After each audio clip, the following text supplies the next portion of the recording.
So welcome back to the world of the frightening and the gruesome, the haunting and the macabre as Forever Horror Month returns to take a look at the chilling adaptation of the classic Richard Matheson novel, Stir of Echoes.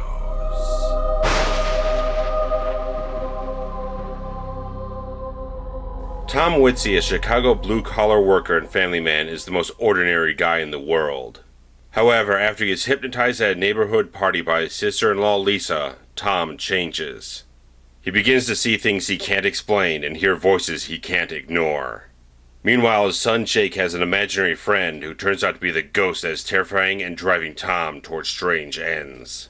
As the horrific visions intensify, Tom realizes they are pieces of a puzzle, echoes of a crime calling out to be solved. He desperately tries to rid himself of these eerie, unwanted powers, only to be seized by irresistible compulsion to dig deeper and deeper into the mystery that is consuming his life, in order to lay this spirit to rest. Sir Richard Matheson is a writer who has gained an immense amount of respect and praise throughout his decades-long career as both an author and a screenwriter, who's always output very intelligent and incredible work. And A Stir of Echoes, which was originally published in 1958, also gained a lot of praise throughout the years. And in 1999, David Koepp, a writer and director, decided to adapt that novel for the screen. And even though David Koepp is a guy who's had a lot of spotty stuff throughout his career, some stuff is not all that great, but there's times when he really does shine gloriously. And in this case, this is a shining example of him at his absolute best. I think A Stir of Echoes is a very, very good film. Even though David Koepp is the sole credited screenwriter in the film, there was additional work done by Andrew Kevin Walker, who also wrote Seven, and I think they both deserve a high amount of praise for fashioning together a very strong, intelligent screenplay that never goes for cheap cliches of the genre, something that very much keeps itself tightly focused on its smart supernatural elements to drive forward a very tense and scary story. And this film features an incredible performance by Kevin Bacon. I think this is probably one of his best performances because he's just so unplugged in this film. They're just like, he is going so intensely into this role, just wrapping himself in it so firmly, so tightly, that just, he is the thing to really be riveted by in this film. I think his performance is absolutely fantastic.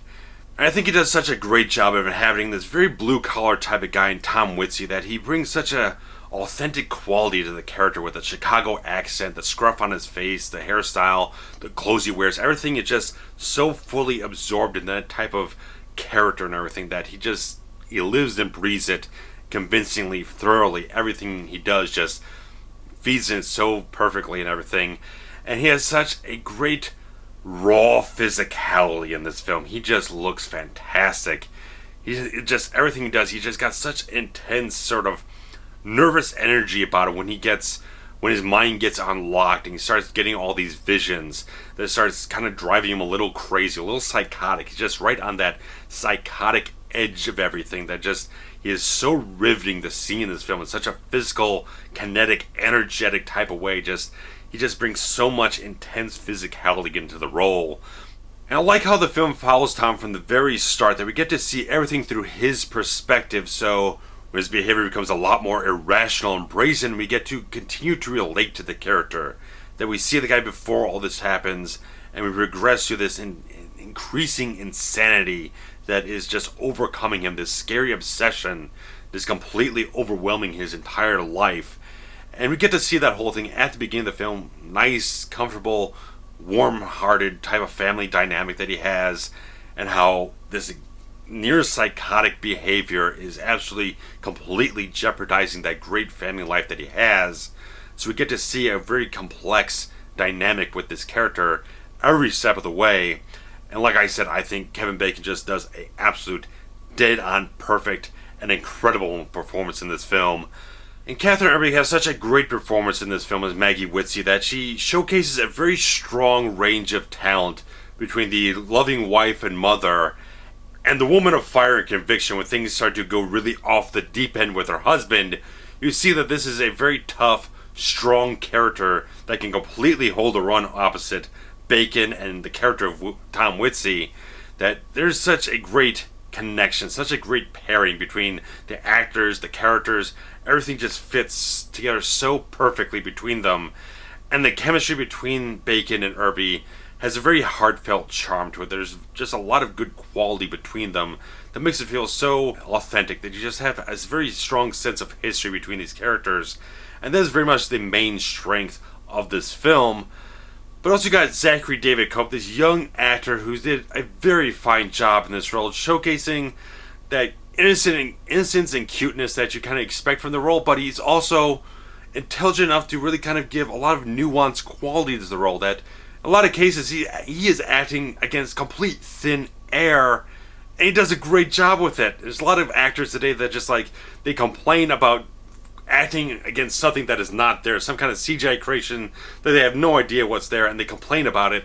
He got this great little actor who did a great job acting against absolutely nothing in front of him. And it's kind of a sad thing that this was his last acting role, but he sometimes is like, if you're going to go out on a high note, and this is definitely a high note for him. And overall, the film just has a lot of very solid actors and a lot of great roles that just have a very fleshed out and very strong quality about them. That one of the main qualities, one of the main vital things about this film is the tight-knit community of the Chicago neighborhood. All these people really these are all the kind of people that you think you really know well, but there's certain things underneath the surface of everything that really kind of come up to the surface later in the film. Little dark things in their past and everything that just feed so well into the story, that there is great supernatural, scary elements of the film, but it's all very much based and supported by a very strong cast, filling out very vital roles in all this great community that this film has built up around it. And Stir of Echoes is a very creepy, spooky, and startling film with a very tight pace to it, and also a very unnerving atmosphere, because as Tom's unhinged behavior just escalates throughout the film, as more new visions come to him, the more freaked out he gets, and thus the more the tension rises throughout this whole film, because as he delves deeper and deeper into this sort of dark well of psychic madness and everything, you can feel the tension of this film twisting and turning and gripping tighter and tighter, because you just don't know where this thing is leading to, how dark it's going to get, how deep it's going to get. And the film just has so many great heart-pounding peaks of suspense that just build up such momentum towards the third act, which has sort of a refreshing type of payoff, because the film isn't about defeating an evil specter or whatnot. It's about finding justice for someone who is wronged. And so it has much more different type of payoff that's not so much horror-based, but it's very much character-based. This film is so very well character-driven and so very well fleshed out with that sort of tight-knit community I mentioned before, that serves such a very vital role towards everything that's happening in the film. It's very much stuff that's happening, kind of laying its foundation in the background of all this very intense supernatural psychic stuff that's going on, and it just weaves in the film at the right points in time and pays off with the characters of the film, that you feel satisfied with the characters, but it might not have as much payoff as a horror film as you'd like with the third act of the film. And David Koepp executes all these horror elements with such great artistic quality. He has such a great handle on the suspense and tension to be able to draw out a moment to the perfect degrees, the perfect amount of time to get the audience right on the edge of their seats, and also startle you at the right moments in time with such great effective creepy imagery.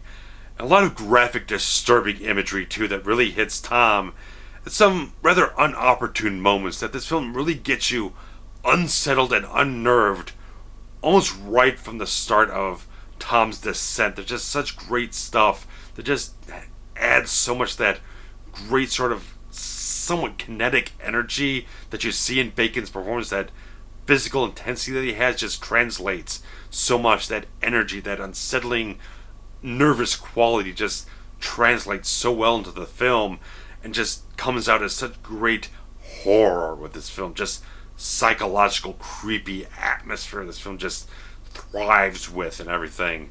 And factoring into all that, some very good physical and visual effects, such as the ghoulish, haunting look of Samantha, or the very effective hypnosis sequences in the theater and everything.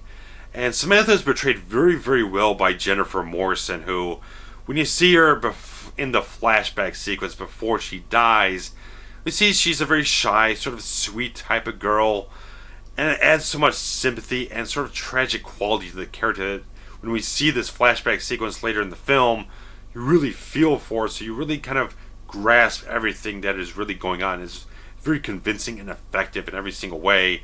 And as the ghost of Samantha, she does a very effective job as well, just embodying that haunting quality to it. Just the effects they use visually and the makeup effects to really convey that otherworldly, ghostly spirit is very effective. Even though it might seem a little cliche in certain points, they're still executed with the right amount of artistic quality to make it work in a very good way. And the film has a very special type of thing for me anyway, in that it was actually shot on location in Chicago, and being a native of the Chicago suburbs, I can very much appreciate that. And because the film just has that certain level of authenticity, that you see some very recognizable downtown landmarks in one scene, but you really get that feeling when you're when you're in those scenes in the neighborhood itself. It doesn't feel like it's a backlot whatnot. You can feel a very thriving, living, breathing type of city atmosphere in the thing. It has a sense of history to it, and just a very honest sensibility about actually shooting in Chicago. And I also have a very even stronger type of connection to the theater scenes that they had with the hypnosis sequences, because that was the Rialto Theater in Joliet, Illinois, where I had my high school graduation. Honestly, it was probably just a couple months before this film was actually shot in 1998. So kind of interesting there that kind of in the same place that the film was shot just a few months prior.